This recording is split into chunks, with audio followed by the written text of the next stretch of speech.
যাওয়ার পরে হযরতে জাইনাবের মাথায় যেন কথা আসলো যে আমার সাকিনা কোথায়। কেউ যেন বলছে যে তুমি সাকিনার খবর নাও, জাইনাব তুমি তো সবাইকে নিয়ে যাচ্ছ। হযরতে হোসেন নসিহত করে দিয়েছিলেন, বোন আমি তো চলে যাব, আমি তো শহীদ হয়ে যাব, কিন্তু আমার খিমার দেখভাল আজকে হায়দারে কাররারের ক্ষমতা আজকে তোমাকে দিয়ে গেলাম, তুমি আমার এই আমার পরিবারের দেখভাল আজকে তুমি করবে। আল্লাহু আকবার। হযরতে জাইনাবের যেমনই খেয়াল আসলো সাকিনা সাকিনা বলে ডাক দিলেন, আর ডাক দেওয়ায় যখন কোনো আওয়াজ পেলেন না, সঙ্গে সঙ্গে হযরতে জাইনাব উঠকে দাঁড় হতে বলে আর উঠ থেকে নেমে গিয়ে জঙ্গলের দিকে ছুটতে শুরু করেছেন, দৌড়তে শুরু করেছেন। আর সাকিনা সাকিনা বলে ডাক দিচ্ছেন, বলে সাকিনা বেটি তুমি কোথায়, সাকিনা বেটি তুমি কোথায়। সেই জঙ্গলে সেই ফাঁকা রাস্তায় দেখতেছে যে হযরতে সাকিনা রাদিয়াল্লাহু তাআলা আনহাকে কেউ যেন কোলে নিয়ে বসে আর তার মাথাগুলি লাড়ছে, তার মাথার চুলগুলি লাড়ছে। বলে বেটি কারবালায় খুব কষ্ট হয়েছে না, বেটি কারবালার কষ্টগুলিকে যেন তার আদর করতেছে। আল্লাহ আল্লাহ। যেমন হযরতে জাইনাব সেখানে পৌঁছিয়েছেন, যাওয়ার পরে বলছেন মা তুমি কে যে এই নিরিবিলি জায়গায় এই ফাঁকা ময়দানে এই জঙ্গলের পাশে তুমি আমাদের আহলে বাইতের একজন কন্যা যে হোসেনের লাখতে জিগার তাকে তুমি নিয়ে আদর করছো। আমাদেরকে তো আদর করার মতো কেউ নাই, আমাদেরকে তো সম্মান দেওয়ার মতো এখানে কেউ নাই, আমাদেরকে তো ভালোবাসা দেওয়ার মতো কেউ নাই, আমাদেরকে তো সান্ত্বনা দেওয়ার মতো কেউ নাই, মা তুমি কে বলছো। হযরতে জাইনাব যখন প্রশ্ন করেছেন, আল্লাহ আল্লাহু আকবার। হযরতে জাইনাবের প্রশ্ন শুনে মুখ থেকে নেকাবখানা উঠিয়েছেন, নেকাবখানা উঠিয়ে দেওয়ার পরে বলছেন বেটি তুমি কি আমাকে চিনতে পারছো না। আমি যখন দেখলাম যে আমার হোসেনের লাখতে জিগার, আমার হোসেনের কলিজার টুকরা হযরতে হোসেনের লাখতে জিগার সাকিনা পড়ে গিয়েছে জঙ্গলে, আমি আর আত্মা জগতে থাকতে পারলাম না, আমি আত্মা জগতে ছুটে এসেছি। আমি হচ্ছি তোমার মা, আমি হোসেনের মা, আমি হচ্ছি সাকিনার দাদি জান, আমি হচ্ছি খাতুনে জান্নাত, আমি হচ্ছি ফাতেমাতুজ জোহরা। জোরে বলুন সুবহানাল্লাহ। হযরতে ফাতেমাতুজ জোহরা যেন সেই ফাঁকা ময়দানে হযরতে সাকিনাকে আদর করছেন। মা আমার বোনেরা আমার, হযরতে ফাতেমাকে যেমনই দেখা জড়িয়ে ধরে নিয়েছে হযরতে জাইনাব, অঝোর নয়নে কাঁদছে, মা কারবালার প্রান্তরে আমার ভাইকে এই রকম ভাবে হত্যা করা হলো, আমার ভাইকে এই রকম ভাবে শহীদ করা হলো, আমার ভাতিজাকে এই রকম ভাবে শহীদ করা হলো, আউন মুহাম্মদকে এই রকম ভাবে শহীদ করা হলো। আল্লাহ আল্লাহ। হযরতে জাইনাব নিজের চোখের সামনে ভাইয়ের লাশ দেখছেন, ভাতিজার লাশ দেখছেন, হযরতে হোসেনের লাশ দেখছেন, সুবহানাল্লাহ। কিন্তু সবুর করছেন, সবুর হযরতে জাইনাবের সঙ্গে জড়িয়ে আছে, সবুরের সঙ্গে হযরতে জাইনাব জড়িয়ে আছে। মা আমার বোনেরা আমার, কাফেলা যেতে লাগছে।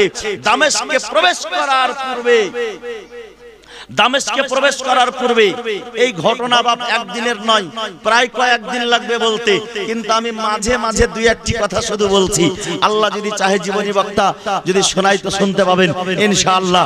কিন্তু দামেস্কে প্রবেশ করার আগে এক জায়গাতে খিমা লাগিয়েছে, এক জায়গাতে গ্রামে দামেস্কে প্রবেশ করবে তার পূর্বেই কিছু তোহফা পাঠিয়েছে, কাপড় চোপড় পাঠিয়েছে একজন, বলে কাপড় নিয়ে আসছে যে।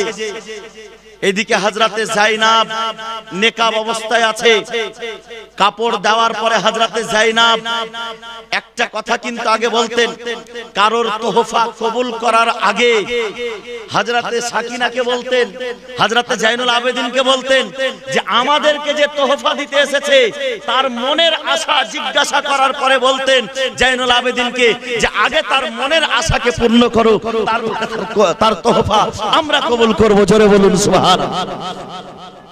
সেই মহিলা যখন কাপড় দিয়েছে, তোহফা নিয়ে এসেছে, তো জিজ্ঞাসা করছে তোমার আশা কি, তোমার আকাঙ্ক্ষা কি, তুমি কি চাইছো। তো সেই মহিলা বলছে আমার বাবার বাড়ি হচ্ছে মদিনা। জোরে বলুন সুবহানাল্লাহ। আমার বাবার বাড়ি মদিনা, আর সেই মদিনায় আমি ছিলাম ফাতেমাতুজ জোহরার খাদেমা। জোরে বলুন সুবহানাল্লাহ। কিন্তু সেই মেয়ে জানে না যে এটাই জাইনাব। বলে যে আমি ছিলাম ফাতেমার খাদেমা, দাসী ছিলাম, খিদমত করতাম। আমার মনে একটাই আশা, আমার যখন বিবাহ দিয়ে পাঠিয়ে দেওয়া হয়েছে, সেই সময় আমি যখন বিবাহ দিয়ে এসেছিলাম, বিবাহ নিয়ে এসেছিলাম, আমাকে ফাতেমাতুজ জোহরা তোহফা দিয়েছিলেন। আর সেই সময় আমি হুসাইনকে খুব ছোট অবস্থায় দেখে এসেছিলাম, হযরতে যায়েনবকে খুব ছোট অবস্থায় দেখেছিলাম। তাদের চেহারা মোবারক যেন আমার চোখে বসে আছে। আমার এটুকুনি ইচ্ছা যে আমি যেন তাদেরকে দেখতে পাই। জোরে বলুন সুবহানাল্লাহ। যেমন এই কথা বলা, হযরতে যায়েনবের চোখে জল চলে এসেছে। হযরতে সাকিনাকে বলছে, বেটি এর আশাটাও তুমি পূর্ণ করে দাও। বলতেছেন সুবহানাল্লাহ। হযরতে যায়েনব বলছেন, বেটি আমার শোনো, তুমি যেই যায়েনবকে দেখতে চাইছো, সেই যায়েনব আর অন্য কেউ নয়, যাকে তুমি কয়দি মনে করে, বাগী মনে করে, দ্রোহী মনে করে, শত্রু মনে করে, যাকে তুমি কয়দি মনে করে তোহফা দিতে এসেছো, সেই হচ্ছে যায়েনব। জোরে বলুন সুবহানাল্লাহ। বলে, তুমি যে হুসাইনকে দেখার আশা করছো, আকাঙ্ক্ষা করছো, ওই যে দেখো সামনের তলোয়ারের নোকে যেই মাথা মোবারক রয়েছে, সেটার জিয়ারত করো, দেখো সেটাকে চিনতে পারো কিনা। সেটা আর অন্য কেউ নয়, সেটাই হচ্ছে আমার ভাই হুসাইন। জোরে বলুন সুবহানাল্লাহ। এই মহিলা যে হযরতে ফাতেমাতুজ জোহরার দাসী ছিল, অঝোর নয়নে কাঁদতে কাঁদতে বেহুশ হয়ে গেলেন। আবার যখন হোশ ফিরল, কাঁদতে কাঁদতে সেখান থেকে গেলেন। বিরাদারান ইসলাম মুআজ্জাজ মুহতারাম, সেইখানে আবার যাওয়ার পরে ওই ইয়াজিদের জেলখানায় দীর্ঘদিন বন্দী থাকার পরে হযরতে জাইনুল আবেদিন কে যখন ডাকা হলো, তো জাইনুল আবেদিন বললেন যে আমি জুমাতে বক্তব্য দিতে চাই দামেস্কের মসজিদে। তারা দামেস্ক শহরে সবাই জানতো যে এরা হচ্ছে বাগী, এরা হচ্ছে শত্রু, কিন্তু হযরতে জাইনুল আবেদিন দামেস্কের জুমা মসজিদে যখন খুতবা দিতে আরম্ভ করলেন, খুতবা দেওয়ার সঙ্গে সঙ্গে বলতে লাগলেন যে আমি হচ্ছি ইবনে হুসাইন, আর হুসাইন হচ্ছে ইবনে আলী, আর ইবনে আলী হচ্ছে দামাদে মুস্তাফা। আমার নানা হচ্ছে মুস্তাফা, আমরা হচ্ছে মুস্তাফার ঘরানা, আমরা হচ্ছে নবীর ঘরানা। আজকে আমাদেরকে কারবালার প্রান্তরে ষড়যন্ত্র করে ডেকে আমার আব্বা হুসাইনকে শহীদ করে দেওয়া হয়েছে। যখন কারবালার কথাগুলি একটা একটা করে বলতে আরম্ভ করেছেন, আল্লাহু আকবার, দামেস্কের মসজিদে যারা বয়স্ক লোক ছিল তারা শিশি নিয়ে নিয়ে কাঁদছেন। আর এমন পর্যন্ত লেখা আছে কয়েকজন কাঁদতে কাঁদতে বেহুশ পর্যন্ত হয়ে গিয়েছিলেন। তারা কাঁদছে কারণ তারা আহলে বাইতকে ভালোবাসে, তারা নবী ঘরানাকে ভালোবাসে, তারা নবী বংশকে ভালোবাসে।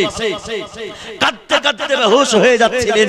কিন্তু বেরাদার মুআজ্জাজ মুহতারাম সামাইরে کرام বয়োজ্যেষ্ঠ বাবাজিরা, পর্দার সীমা ও ভগ্নীগণ আমার, শেষ পর্যন্ত ইয়াজিদ দেখলো যে অবস্থা খারাপ হয়ে যাবে, তার জন্য মুয়াজ্জিনকে ইশারা করে বলছে তুমি আযান দিয়ে দাও। সানি আযান দেওয়া হলো। যখন আশহাদু আন্না মুহাম্মাদার রাসূলুল্লাহ বলা হয়েছে, আবার জাইনুল আবেদিন দাঁড়িয়ে গেলেন, মুয়াজ্জিনকে বলছে দাঁড়াও, আজকে যেই মুহাম্মাদের তোমরা নাম নিচ্ছ, যেই মুহাম্মাদের নামে নিজের আঙ্গুঠাতে চুম্বন লাগাচ্ছ, সেই মুহাম্মদ অন্য কেউ নয়, আমারই নানা। আবার বক্তব্য আরম্ভ করে দিলেন। তাড়াতাড়ি করে আবার মুয়াজ্জিনকে ইশারা করে কোন রকম ভাবে নামাজ শেষ হওয়া মাত্রই ইয়াজিদ সেখান থেকে বেরিয়ে চট করে পালিয়ে গেল নিজের সিংহাসনে। আর সিংহাসনে যাওয়ার পরেই সে চিন্তা ভাবনা করে সেই আহলে বাইতের মধ্যে হযরতে যায়েনবকে ডাকলো যে তারা কি চাই, এবং সে চিন্তা ভাবনা করে চালাকি করে, অনেক কথা আছে শটের উপরে বলছি, চালাকি করে আবার ওই নু'মান বিন বাশিরের হাত দিয়ে তাদেরকে আবার মদিনা পর্যন্ত পাঠিয়ে দেওয়ার প্রতিশ্রুতি নিল। তাদের সঙ্গে তারপরে আর কোনো খারাপ ব্যবহার হয়নি। তাদেরকে নিয়ে আবার কারবালার প্রান্তরে যাওয়া হয়েছিল। সেইখান থেকে দেহ মোবারক গুলি আবার যারা দফন করার তারা দফন করেছিল বনে আসাদের লোকেরা। যাই হোক, মাথা মোবারককে নিয়ে আসা হয়েছিল মদিনা পর্যন্ত। যখন মদিনায় ইমাম হুসাইনের কাফেলা ঢুকছে, আল্লাহু আকবার, মদিনাতে এলান হয়ে গেছে ইমাম হোসেনকে শহীদ করে দেওয়া হয়েছে। ইমাম হোসেনের মাথা মোবারক নিয়ে আসা হচ্ছে। নবীর দিওয়ানা সব মদিনায় রয়েছে, নবীর আশিক সব মদিনায় রয়েছে। সেই মদিনায় নবীর আশিকেরা এমন কান্নায় ভেঙে পড়লো, মনে হচ্ছে আবার দ্বিতীয়বার কিয়ামতের সুগরা হয়ে গেল। আমার রাসূলে কায়নাত যখন দুনিয়া থেকে বিদায় হয়েছিলেন তখন একবার মনে হয়েছিল যে কিয়ামতের সুগরা হয়ে গেল। আবার যখন হোসেনকে নিয়ে পৌঁছানো হলো, হযরতে যায়েনব সেই সওয়ারি থেকে নেমে আর উঠতে পারছেন না, দাঁড়াতে পারছেন না, ইয়াজিদের জেলখানায় বন্দী ছিল। না খাওয়া অবস্থায়, কোনো খাবার দেওয়া হতো না। আল্লাহ আল্লাহ, সেইখানে যখন আসলেন তো মাটিতে যাকে আমরা ছেঁচড়ানো বলি, ঘেঁষটিয়ে ঘেঁষটিয়ে রওজা পাকে গিয়ে মাথাখানা রেখে যেন বেহুশ হয়ে গেলেন। আর নানাকে শোনাচ্ছেন, নানা যান আজকে কারবালার প্রান্তর থেকে আপনার লাখতে জিগার, আপনার নূরে নাজার, আপনার হোসেনের মাথা মোবারককে নিয়ে আসা হয়েছে। আল্লাহু আকবার। এমন কান্নায় ভেঙে পড়েছে পুরো মদিনাবাসীরা যে সেই সময় কান্নার দৃষ্টি পুরো মদিনাতেই মনে হচ্ছে শোকের ছায়া উঠেছে, কিয়ামতের সুগরা হয়ে গেছে। হযরতে যায়নুল আবেদিন রাসূলুল্লাহর রওজা পাকে দাঁড়িয়ে দাঁড়িয়ে সব কিছু কাঁদছেন আর বলছেন কারবালার প্রান্তরের যাবতীয় ঘটনা আমার নবীজিকে এসে শোনাচ্ছেন। সেই দৃশ্যটা কেমন হবে যেই রাসূলে পাক আমার হোসেনের পেশানি মোবারককে চুমতেন, যেই রাসূলে পাক আমার হোসেনের গলা মোবারককে চুমতেন, যেই রাসূলে পাক আমার হোসেনকে সব সময়ের জন্য কোলে করে নিয়ে থাকতেন, আমার রাসূলে পাক যেই হোসেনকে নিজের কাঁধে বসিয়েছেন, আমার রাসূলে পাক যেই হোসেনের জন্য খুতবা ছেড়ে দিয়েছেন, আমার রাসূলে পাক যেই হোসেনের জন্য নামাজ লম্বা করে দিয়েছে, সাজদা অবস্থায় আমার হোসেনের জন্য নামাজ লম্বা হয়ে গেছে, সাজদা লম্বা হয়ে গেছে, নামাজ শুরু করেছে আল্লাহর ধ্যানে। নারে তাকবীর, নারে তাকবীর, নারে রিসালাত, নারে রিসালাত। উলামায়ে আহলে সুন্নাত, উলামায়ে আহলে সুন্নাত, জীবনী বক্তা, জীবনী বক্তা, নারে তাকবীর, নারে রিসালাত। সুবহানাল্লাহ। মাশাআল্লাহ। বসো ভাই, বসো।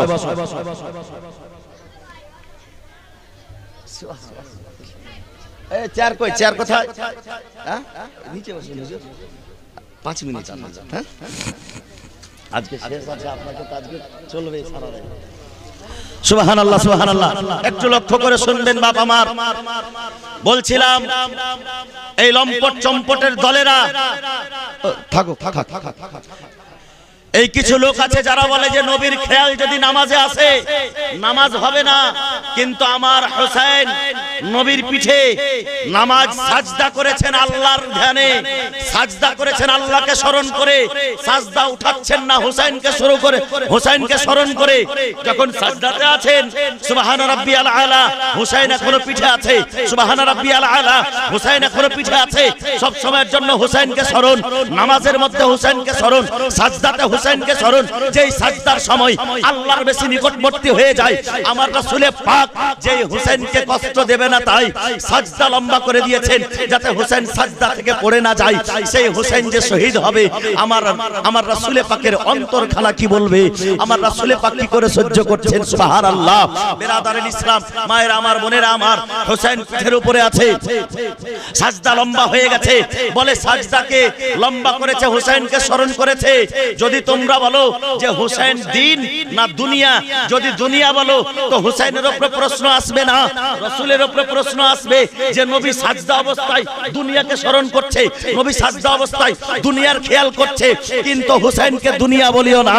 সেই কথাটা বলো যেই কথাটা খাজা মঈনুদ্দিন চিশতি বলেছেন, শাহ হাস্তা হোসেন, বাদশাহ হাস্তা হোসেন, দি হাস্তা হোসেন, দি পানা হাস্তা হোসেন, सरदाद ना दाद, दस्त दर दस्त यजीद, हक्का के बिना ला इलाहा हस्त हुसैन। जोरे बोलून, हक्का के बिना ला इलाहा हस्त हुसैन, शाह हस्त हुसैन, बादशाह हस्त हुसैन, हुसैनी बादशाह, हुसैनी राजा, हुसैनी दीन और हुसैनी दीनेर झड़। अल्लाह अल्लाह, तार जন্য तो বলা হয়েছে कत्ले हुसैन असल में मर गए यजीद है, इस्लाम जिंदा होता है हर करबला के बाद। আল্লাহু আকবার। জীবনী বক্তার মুখে শুনবেন, কিন্তু নবীর যারা আশিক, নবীর যারা প্রেমিক, তাদের কোনো চিন্তা হয় না, যাদের কোনো ডর হয় না। মাত্র দুটি ছন্দ পেশ করে শেষ করব। মুহাব্বতে বলুন সুবহানাল্লাহ। নবীজির গোলামের কোনো চিন্তা নাই, চলো নবীজির জান্নাতে মদিনাতে যাই, চলো নবীজির জান্নাতে মদিনাতে যাই। নবীজির গোলামের কোনো চিন্তা নাই, চলো নবীজির জান্নাতে মদিনাতে যাই। আছি গো ডুবে আমি পাপেরি সাগরে, না জানে কি হবে কবরে হাসরে। একটু জোরে বলা যাবে না সুবহানাল্লাহ? আছি গো ডুবে আমি পাপেরি সাগরে, না জানে কি হবে কবরে হাসরে।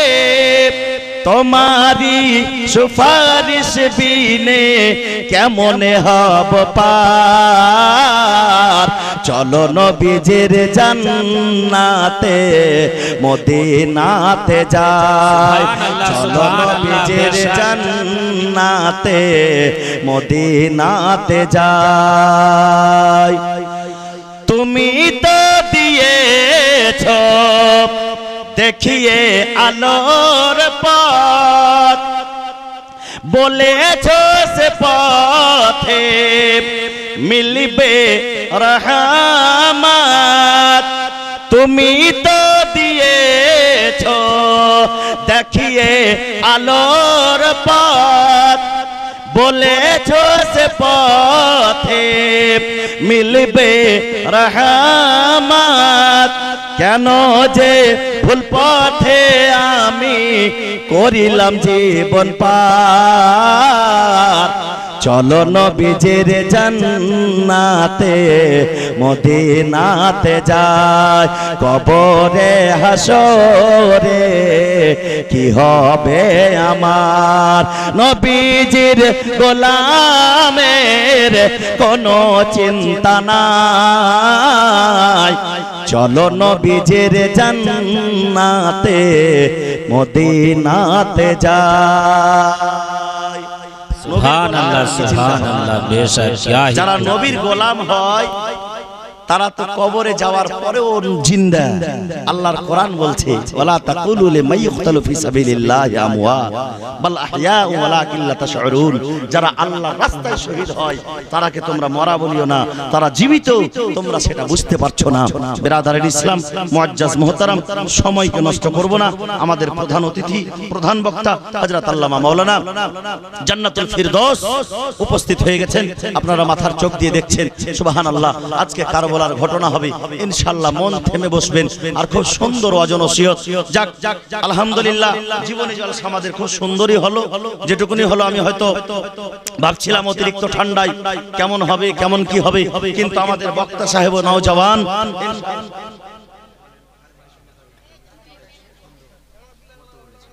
আচ্ছা কাকে জুবাইর সাহেব, আচ্ছা আচ্ছা মাশাআল্লাহ মাশাআল্লাহ। তো